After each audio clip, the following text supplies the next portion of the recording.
அஸ்ஸலாமு அலைக்கும் வரஹ்மத்துல்லாஹி வபரகாத்துஹு. ஃபஜ்ருடைய 2 ரக்காத்துகளுடைய முன் சுன்னத்தின் சிறப்பு. இந்த உலகத்தில் கிடைப்பதை விடவெல்லாம் சிறந்தது. ஒரு முஃமின் இதை அறிந்து கொள்வான். ஒட்டுமொத்த உலகமும் ஒருவனுக்கு கொடுக்கப்படுவதை விட சிறந்தது ஃபஜ்ருடைய 2 ரக்காத் தொழுவதாகும். அவன் எப்போது இதை அறிவான்? நாளை மறுமையில் அவனுடைய தராசுகள் நிறுத்தப்படும் போது அதை பார்ப்பான். அவன் புத்தகம் விரித்து காட்டப்படும் போது பார்ப்பான் அதன் கூலியை. குறைவான அமல்தான், ஆனால் அதனுடைய கூலி பன்மடங்கு.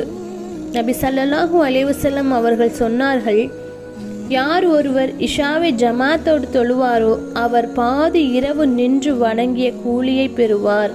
யார் சுபுஹை ஜமாத்தோடு தொழுவாரோ அவர் முழு இரவும் நின்று வணங்கிய கூலியை பெறுவார்.